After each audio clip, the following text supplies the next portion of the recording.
এর মধ্যে সবচেয়ে বড় মুজিজা হচ্ছে তার লাঠি, যে লাঠি হাত থেকে ফেললে সাপ হয়ে যায়। আবার যে লাঠি দিয়ে সাগরে বাড়ি দিলে সাগরের পানি দুই ভাগ হয়ে রাস্তা হয়ে যায়।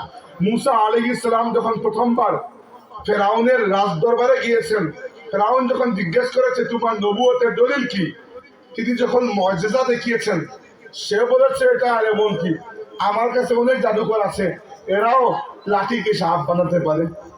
ফেরাউন মিশরের বড় বড় জাদুকরদেরকে নিয়ে এসেছে, এরা রশি নিয়ে এসেছে, দড়ি দড়ি মাটিতে ফেলেছে, আর জাদুর অং বঙ্গের মাধ্যমে কি করেছে, মানুষের চুকিতে ধান্দা লাগিয়ে দিয়েছে। আসলে ওইগুলো সাপ হয় নাই, মানুষ বুঝতে পেরেছে হয়তো সাপ হয়ে গেছে। মুসা আলাইহিস সালাম প্রথমে দেখে একটু ভয় পেয়েছেন, তিনি চিন্তা করেছেন আমি তো মনে করেছি খালি আমার লাঠি সাপ হয়, এখন দেখি এদের দড়িও সাপ হয়ে যায়। কোরআন শরীফে আল্লাহ বলেছেন ফাআউজাসা ফি নাফসিহি খীফাতাম মুসা, মুসা একটু ভয় পেয়ে গেলেন। আল্লাহ বললেন লা তাখাফ ইন্নাকা আনতাল আলা, মুসা ভয় পেও না, তুমি বিজয়ী হবে। লাঠি ফেলে দেখো কি অবস্থা হয়। মুসা ফেলে দেখলেন যে ওই লাঠি বিশাল পাইথন অজগর হয়ে ওই সাপ সবগুলোকে গিলে ফেলেছে। বলার উদ্দেশ্য মুসার মুজিজার কাহিনী বলার উদ্দেশ্য হচ্ছে ওই যুগের ইলমকে এবং ওই যুগের সবচেয়ে বড় চ্যালেঞ্জকে মোকাবিলা করতে পারে সেই মুজিজা আল্লাহ মুসাকে দিয়েছেন আলাইহিস সালাতু ওয়াস সালাম। এছাড়াও আরো অনেক মুজিজা আছে। আরেকটা উদাহরণ হচ্ছে নবী ঈসা আলাইহিস সালাম।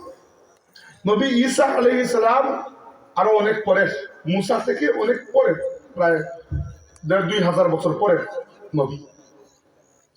ওই সময় পৃথিবীতে সবচেয়ে টপ লেভেলের ইলম ছিল চিকিৎসা বিজ্ঞান। রোমান সাম্রাজ্য চিকিৎসা শাস্ত্রে এত উন্নতি করেছিল, কিন্তু কিছু বিষয় আছে যেখানে চিকিৎসা বিজ্ঞান আর কিছু করতে পারে না। উদাহরণস্বরূপ, মানুষ যতক্ষণ পর্যন্ত শ্বাস চলছে ডাক্তার কিছু করতে পারবে, শ্বাস নিঃশ্বাস শেষ, মারা গেছেন, আর দুনিয়া কোনো ডাক্তার কিছু করতে পারবে না। এছাড়াও, এটা তো বললাম সর্বোচ্চ, এছাড়াও আর অনেক কিছু আছে। উদাহরণস্বরূপ, একজন মানুষ জন্মগতভাবে অন্ধ বাই বর্ন, তার চোখ সারানো যায় না, পরবর্তীতে অ্যাক্সিডেন্ট হয়ে গেলে সেটা ভিন্ন কথা, কিন্তু জন্মগতভাবে অন্ধ মানুষের চোখের জ্যোতি ফেরে না। আরেকটা রোগ আছে, ইংরেজিতে বলা হয় লেপ্রেসি, বাংলা ভাষায় কুষ্ঠরোগ। এটা এক সময় কিন্তু দুনিয়াতে দুরারোগ্য ব্যাধি ছিল, এর চিকিৎসা ছিলই না, এই কয়েকদিন আগে আবিষ্কার হয়েছে। আল্লাহর নবী ঈসা আলাইহিস সালামকে ওই যুগের সর্বোচ্চ ইলম অর্থাৎ চিকিৎসা বিদ্যাকে চ্যালেঞ্জ করার জন্য আল্লাহ এমন মুজিজা দিয়েছেন, তিনি জন্মান্ধ ব্যক্তির চোখে হাত বুলিয়ে দিলে ওই ব্যক্তির চোখ ভালো হয়ে যেত। কুষ্ঠরোগীর শরীরে হাত বুলিয়ে দিলে কুষ্ঠরোগ শিফা হয়ে যেত।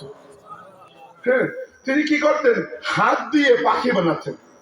ইন্নী আখলুকু লাকুম মিনাত তাইরি কাহাইআতিত তাইরি ফাআনফুকু ফীহি ফায়াকুনু তাইরাম বিইজনিল্লাহ। কুরআন শরীফের আয়াত। তিনি নিজে বলেছেন, হে বনি ইসরাইল, দেখতে পাও না আমি মাটি দিয়ে পাখি বানাবো, ফু দেব, জিন্দা হয়ে উড়ে যাবে। এটা চিকিৎসা বিজ্ঞানের হিসাবের বাইরে কিছু। আচ্ছা, সবচেয়ে বড় মুজিজা হচ্ছে চিকিৎসা বিজ্ঞান মৃত্যুর পরে সেই আর তো কিছু করার নাই এখানে, কিন্তু ঈসা আলাইহিস সালামকে আল্লাহ এমন মুজিজা দিয়েছেন, তিনি বলেছেন উহিল মাউতা বিইজনিল্লাহ। তিনি কি করতেন, এই কবরের পাশে গিয়ে বলতেন কুম বিইজনিল্লাহ, আল্লাহর হুকুমে জীবিত হও। কবর থেকে মুর্দা উঠে আসছে, উঠে যে বাড়িতে গিয়ে ভাত খাইতো এরকম না, আবার চলে যেত এখানে। মানে আল্লাহ থেকে আর হায়াত দিতেন না, জাস্ট নবীর মুজিজা প্রমাণ করার জন্য 1 সেকেন্ডের জন্য উঠলো, তাকে সালাম দিয়ে আল্লাহর রাসূলের স্বীকৃতি দিয়ে চলে গেল। এটাই, এমন নয় যে তিনি আবার দুনিয়াতে চলে এসেছেন, এরকম কিছু না, যে চলে গেছে তার আসার আর কোনো উপায় নাই। 3 নম্বর উদাহরণ হচ্ছে আমাদের নবী সাল্লাল্লাহু আলাইহি সাল্লামের যুগে সবচেয়ে বড় ইলম ছিল সাহিত্য, কবিতা। আরবদের কবিতা সাহিত্য, আরবদের কথা সাহিত্য যে পর্যায়ে উন্নত ছিল, তারা বলতো যে আমরা আরবি আর বাকি দুনিয়ার মানুষ আজমি। আজমি মানে বুবা, কথা বলতে পারবে। তারা আমাদেরকে বলে যে তুমি তো কথাই বলতে পারো না, কথার সৌন্দর্য তো আমাদের। এটা আরবদের মত। এবং আরবদের একটা মেলা হতো বাৎসরিক, ও কাজ মেলা। ওই মেলায় 7 জন কবির কবিতাকে প্রতিযোগিতার মাধ্যমে শ্রেষ্ঠ কবিতা, বছরের শ্রেষ্ঠ 7টা কবিতা প্রতিযোগিতা কম্পিটিশনের মাধ্যমে বাছাই করা হতো, এবং পরবর্তী 1 বছর পর্যন্ত ওই 7টা কবিতাকে কাবা শরীফে তারা ঝুলিয়ে রাখতো। বলা হয় সাবা মুআল্লাকাত। এগুলো জাহেলি রীতি, ইসলামে ওইরকম কোনো রীতি নাই, জাহেলি রীতি। তো ওই সময়কার কবিদের মধ্যে জনপ্রিয় একজন গুরুত্বপূর্ণ কবি ছিলেন ইমরাউল কায়েস, নাম শুনেছেন। উনি অবশ্য রাসূলুল্লাহ সাল্লাল্লাহু আলাইহি ওয়াসাল্লামের আগে, অনেক আগে। তবে ওই যে কবিদের যে সময় আল্লাহর নবী এসে যে সকল কবিকে পেয়েছেন তার মধ্যে সবচেয়ে শ্রেষ্ঠ কবি ছিলেন লবিদ ইবনে রাবিয়া। লবিদ ইবনে রাবিয়া শেষ ব্যক্তি যার কবিতা কাবা শরীফে টানানো হয়েছিল। এরপরে ওই সংস্কৃতি উঠে গেছে। লবিদ ইবনে রাবিয়াকে মক্কার কুরাইশরা বলল যে আমরা কোনো মতেই ইসলামের সাথে পারছি না, আমরা মুহাম্মদ সাল্লাল্লাহু আলাইহি ওয়াসাল্লামকে জাদুকর বলি তাও কোনো কাজ হয় না, কাহিন বলি তাও কাজ হয় না, জিনেরা আমাদের অপবাদ দিয়েছে, কিছুতেই ইসলামের বাণী আটকে রাখা যায় না।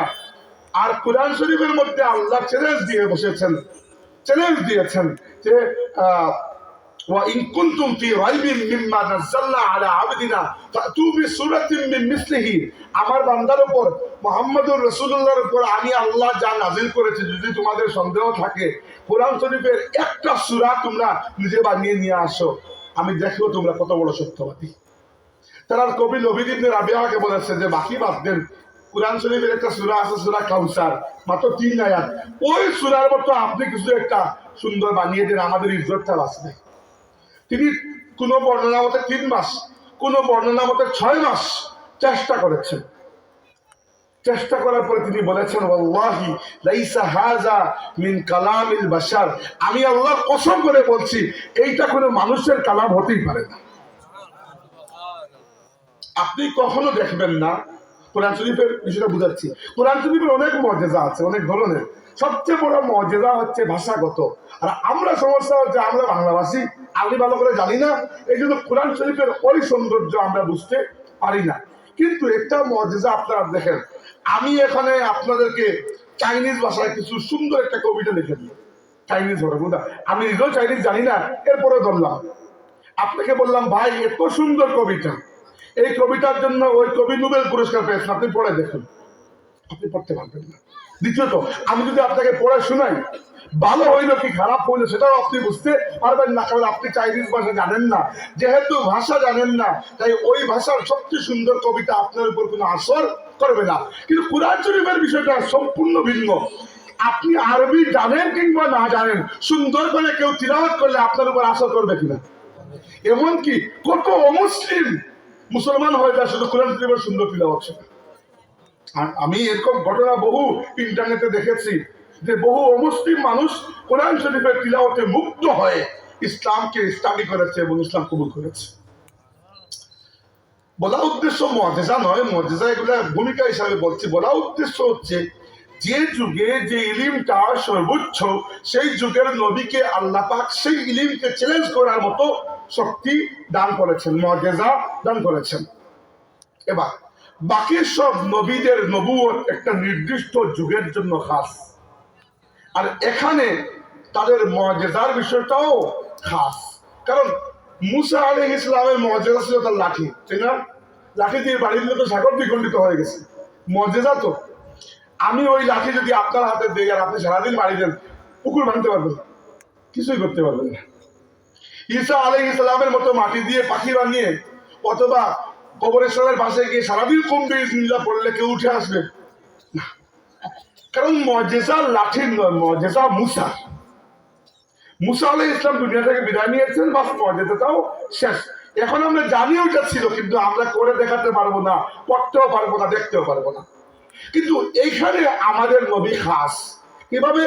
আমাদের নবীর ব্যাপারে তিনি নিজে বলেছেন ও উরসিলতু ইলাল খালকি কাফা, আমি তামাম মানব জাতির জন্য আল্লাহর রাসূল হয়ে এসেছি। কতদিন পর্যন্ত? কিয়ামত পর্যন্ত। কারণ আল্লাহ বলেছেন মা কানা মুহাম্মাদুন আবা আহাদিম মির রিজালিকুম ওয়ালাকিন রাসূলুল্লাহি ওয়া খাতামান নবিয়্যিন। মুহাম্মদ সাল্লাল্লাহু আলাইহি ওয়াসাল্লাম নবুয়তের মোহর, অর্থাৎ আল্লাহ নবুয়তের সিলসিলাকে সমাপ্ত করে দিয়েছেন, এরপরে আর কোনো নবী আসবেন না। এবং কি রাসূলুল্লাহ সাল্লাল্লাহু আলাইহি ওয়াসাল্লাম বলেছেন, আনাল আকিব আল্লাযী লাইসা বাদাহু নবী, আমার নাম হচ্ছে, আমার একটা গুণ হচ্ছে আমি আকিব, আর আকিব হচ্ছে যার পরে আর কোনো নবী থাকেন না। তবে হ্যাঁ, আল্লাহ নবী বলেছেন লা তাকুমু সাআ হাত্তা ইয়াদখুলুনা ইয়াখরুজুনা দাজ্জালুনা কাযযাবুনা করিবুম মিন সালাসিন কুল্লুহুম ইয়াজউমু আন্নাহু রাসূলুল্লাহ। অর্থাৎ কিয়ামতের আগে কমপক্ষে 30 জন মিথ্যাবাদী বেঈমান দাজ্জাল বের হবে, যারা প্রত্যেকেই নিজেকে আল্লাহর নবী দাবি করবে। আমাদের ভারতীয় উপমহাদেশে এই ক্ষেত্রে সবচেয়ে কুখ্যাত হচ্ছে মির্জা গুলাম আহমদ কাদিয়ানি। বর্তমান পাকিস্তানের পাঞ্জাব প্রদেশের কাদিয়ান গ্রামে তার জন্ম হয়েছিল, মারাও গেছে, তার কিছু উম্মত আছে, আরো আছে, এরকম নবীর অভাব নেই, প্রচুর নবী। নবীর ওই বন্ড নবীদের শুরু হয়েছিল মুসাইলামা ইবনে হানিফা, তার নাম মুসাইলামা ইবনে হাবিব। আল্লাহ নবী তার নাম দিয়েছেন মুসাইলামাতুল কাযযাব। এরপর থেকে শুরু হয়েছিল, এর মধ্যে জেন্টসও ছিল, লেডিসও ছিল। একজন মহিলাও নিজেকে নবী দাবি করেছিল, তার নাম ছিল সাজা, এবং সে তার পার্টিকে বড় ছিল, মুসাইলামার সাথে বিয়েও করেছে। দুজনের মধ্যে গভীর প্রেম, বন্ডের সাথে বন্ডের প্রেম থাকতে পারে, তাই না? তো এই জন্য সতর্ক থাকতে হবে, এটা আকীদার বিষয়। রাসূল পাক সাল্লাল্লাহু আলাইহি ওয়াসাল্লামের মাধ্যমে নবুয়তের সিলসিলা শুধু শেষ হয় নাই, পরিপূর্ণভাবে সমাপ্ত হয়েছে, শেষ হয়েছে। এরপরে আর কোন নবী আসবেন না। যে ব্যক্তি এরপরে নিজেকে নবী দাবি করবে আর যে ব্যক্তি ওই দাবির উপর বিশ্বাস করবে, উভয়ে কাফির হয়ে যাবে। এটা আকীদার বিষয়। আপনারা রানাই মাদ্রাসা হুজুরকে ছিলেন, সবাই আমরা চিনি। হুজুরের একটা বয়ানে শুনেছিলাম, তিনি বলছিলেন যে তাকে কেউ একজন বলেছে যে গুলাম আহমদ কাদিয়ানি সে নিজেকে বলতো উম্মতি নবী, মানে সে বলতো যে আমি নবী কিন্তু আমার রাসূলুল্লাহর উম্মতের মধ্যে নবী, এরকম একটা পেশ লাগাইতো। তাহলে আমরা তাকে কি বলবো? তিনি বলেছেন যে আমার মতে সে হচ্ছে খামোখা নবী, কারণ নবীর দরকার নেই, তুমি খামোখা এসেছো, এই জন্য তুমি হচ্ছে খামোখা নবী, দরকার নেই তো। এবার যাই হোক, বলতে চাচ্ছিলাম যেটি, যে যেহেতু দেখেন আমাদের নবী সাল্লাল্লাহু আলাইহি ওয়াসাল্লামের নবুয়ত কিয়ামত পর্যন্ত থাকবে, অতএব আর নবীর দরকার নাই। আর যেহেতু আর কোনো নবী আসবেন না, অতএব আর কোনো উম্মতও আসবে না, আমরাই শেষ উম্মত। এবার যদি আমরা, নবীর যুগ তো শেষ হয়ে গেছে, ওইটা তো বরকতময় যুগ, ওই যুগকে আল্লাহ সেভ করেছেন, সাহাবীদের যুগকে।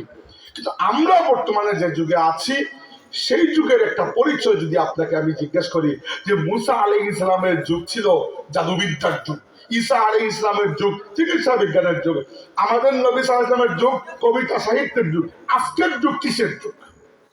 It's a question. তাহলে প্রথমে আজকের যুগের কয়েকটা পরিচয়, কমপক্ষে 3টা পরিচয় তো আপনাকে আমার কাছ থেকে শুনতেই হবে। আমার মতে আজকের যুগের কমপক্ষে 3টা পরিচয় আপনাকে জানতে হবে। একটা হচ্ছে, আজকের যুগের একটা পরিচয় হচ্ছে এই যুগ আখিরুজ্জামান। আখিরুজ্জামান মানে শেষ যুগ। এটা দেখি আমরা আখেরি জামানা বলি, আমি আরবি ভাষায় বললাম আখিরুজ্জামান কি জন্য? কারণ আল্লাহ রাসূল সাল্লাল্লাহু আলাইহি ওয়াসাল্লাম কিয়ামতের যে কয়েকটি ছোট আলামত আমাদেরকে জানিয়েছিলেন, 2-3টি পরে বাকি সমস্ত আলামত অলরেডি প্রকাশ হয়ে গেছে, আমরা চোখের সামনে দেখছি। হ্যাঁ, কিয়ামতের বড় 10টি আলামত আছে, এইগুলা কিয়ামতের ঠিক আগে আগে একটার পরে একটা হবে, এবং কিয়ামত ওইটা পরের বিষয়। কিন্তু ছোট আলামত অনেকগুলো আছে যেগুলো অলরেডি আমাদের সামনে বাস্তবায়ন হয়ে গেছে। আচ্ছা, কিয়ামতের আলামত সবগুলো কিন্তু খারাপ নয়, কিয়ামতের মধ্যে ভালো আলামত আছে। যেমন কিয়ামতের প্রথম আলামত, প্রথম ছোট আলামত হচ্ছে রাসূলুল্লাহ সাল্লাল্লাহু আলাইহি ওয়াসাল্লামের জন্ম। কি জন্য? আল্লাহর নবী শেষ নবীর জন্ম হয়ে গেছে, মানে কিয়ামত নিকটবর্তী চলে এসেছে।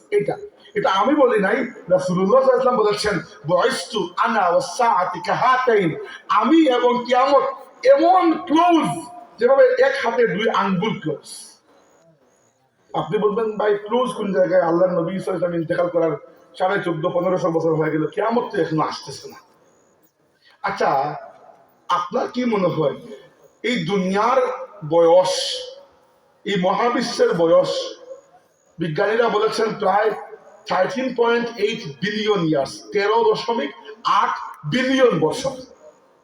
এই 13.8 বিলিয়ন বছরের মধ্যে 1500 বছর কি একটা সেকেন্ডের হিসাব হবে? আমরা মনে করি আমরা যতটুকু দেখতেছি দুনিয়া মনে হয় অতটুকু না, আল্লাহ দুনিয়া বহু বড়। আপনি দেখতে এমনকি মানুষের বয়স খুব বেশি না।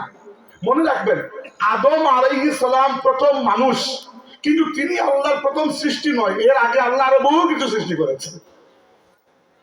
ফেরেশতা মানুষের আগের না পরের? বহু আগে, শুধু আগের না, জিনরাও আমাদের আগের। আল্লাহ বলেছেন মানুষকে সৃষ্টি করার আগে আমি জিনকে আগুন দিয়ে সৃষ্টি করেছি। আল্লাহর আরশ আমাদের আগে সৃষ্টি হয়েছে, আল্লাহর লৌহ কলম কুরসি আমাদের আগে সৃষ্টি হয়েছে, ডাইনোসরও আমাদের আগে ছিল, তেলাপোকা মানুষের আগে। তেলাপোকা বহু কোটি বছর ধরে দুনিয়াতে এখনো টিকে আছে। দুনিয়ার অন্য প্রাণী এসে চলে গেছে, তেলাপোকা মাশাআল্লাহ টিকে আছে, খুব মজবুত ইমানের উপর তারা টিকে আছে এখন। না, এটা সত্যি কথা। আপনার গুগলে সার্চ দিয়ে দেখবেন তেলাপোকার কিন্তু জাতি হিসাবে তেলাপোকার বয়স অনেক আগে। যেটি বলছিলাম, আজকের যুগের একটা পরিচয় হচ্ছে আখিরুজ জামান বা শেষ যুগ। 2 নম্বর, আজকের যুগের দ্বিতীয় পরিচয় হচ্ছে এটা হচ্ছে ফিতনার যুগ। ফিতনা মানে কি? বাংলা ভাষায় ফিতনা বলতে আমরা বুঝি মানে মারামারি করা। ফিতনা মানে পরীক্ষা, এতটুকু। ফিতনা মানে ইবতিলা। ইব্রাহিম, আল্লাহ যখন ইব্রাহিমকে পরীক্ষা নিলেন, একইভাবে আল্লাহ কবরের সওয়াল জবাবকে হাদিসে ফিতনা বলা হয়েছে। তো ফিতনা মানে মারামারি নয়, ফিতনা মানে পরীক্ষা। ওকে, তো আজকের যুগ ফিতনার যুগ। আল্লাহর নবী সাল্লাল্লাহু আলাইহি ওয়াসাল্লামের হাদিস, এগুলো আমি যে বানিয়ে বলতেছি কথা এরকম না, প্রত্যেকটি কথার দলিল রয়েছে আল্লাহ রাসূলের কথা। আমি শুধু কথাগুলোকে একটু গুলমুল করে আপনাদেরকে প্রেজেন্টেবল উপায়ে আপনাদের সামনে পেশ করছি। রাসূলুল্লাহ সাল্লাল্লাহু আলাইহি ওয়াসাল্লাম বলেছেন কিয়ামতের আগে আখেরি জামানায় আমার উম্মতের উপর ফিতনা আসবে। কিভাবে? একটা হাদিসে এসেছে কামাউজিল বাহরি, আরেকটা হাদিসে এসেছে কাকিতাইল লাইলিল মুসলিম। আল্লাহ নবী সাল্লাল্লাহু আলাইহি ওয়াসাল্লাম বলেছেন যে অন্ধকার রাতে যেরকম দুনিয়াটা পুরো কালো নিকষ হয়ে যায়, আখেরি জামানায় ফিতনা এরকম আমার উম্মতকে একেবারে ঢেকে ফেলবে, নাউজুবিল্লাহ। আর দ্বিতীয়ত বলেছেন যে সাগরের ঢেউয়ের মতো একটার পরে একটা ঢেউ যেরকম আসে, আমার উম্মতের উপর আখেরি জামানায় একটার পরে একটা ফিতনা এরকম আসবে। বুঝলি, আউযুবিল্লাহ। এখন থেকে দ্বিতীয় কথা হচ্ছে এই যুগ ফিতনার যুগ। তৃতীয়টা, আমার কাছে এই যুগের 3টা পরিচয় আমি বলেছি। প্রথমটা হচ্ছে আখিরুজ জামান, দ্বিতীয়টা হচ্ছে ফিতনার যুগ, 3 নম্বরটা হচ্ছে আজকের যুগ হচ্ছে গ্লোবালাইজেশন অর্থাৎ বিশ্বায়নের যুগ। পৃথিবীটা বড় ছোট হয়ে গেছে আমাদের কাছে। একবার একটা বই পড়েছিলাম, বাংলাদেশের একজন লেখক 1980-র দশকে আমেরিকায় তিনি পড়তে গিয়েছিলেন। তখন বাংলাদেশের রাষ্ট্রপতি ছিলেন জিয়াউর রহমান। উনি গিয়েছিলেন অবশ্য মানে 70-এর দশকে। তো 80-র দশকে 1981 সালে মনে হয় না 82 সালে জিয়াউর রহমান মারা গেলেন। তো ওই লেখক তার বইয়ের মধ্যে লিখেছেন যে জিয়াউর রহমান মারা যাওয়ার 3 মাস পরে আমেরিকার পত্রিকায় খবর বের হলো যে বাংলাদেশের প্রেসিডেন্ট মারা গেছে। 3 মাস পর। আর আজকে আপনি এখানে একটা চিৎকার দিয়ে দেখুন, 3 সেকেন্ডের মধ্যে সারা পৃথিবীতে ছড়িয়ে পড়তেছে, তাই না? দুনিয়া ছোট হয়ে গেছে, খুবই ছোট। বিশ্বায়নের যুগ। এই বিশ্বায়নের কিছু ফায়দা তো নিশ্চয়ই আছে। নোকসান কোনটা? নোকসান হচ্ছে এখন আমেরিকা, ইউরোপ আর বাংলাদেশ আলাদা নয়। যেটা ওইখানে চলতেছে এটা ফেসবুকের মাধ্যমে, ইউটিউবের মাধ্যমে হুট করে আমাদের এখানেও চলে আসে। বুঝতে পারছেন সমস্যাটা কোন জায়গায়? এই জন্য এখন আর বাংলাদেশ নিয়ে চিন্তা করলে হবে না। আমাদেরকে যদি ঈমান বাঁচাতে হয়, সারা পৃথিবীতে কি চলছে সেটা নিয়েও সতর্ক থাকা দরকার, ভবিষ্যৎ প্রজন্মকেও সতর্ক রাখা দরকার। ওকে।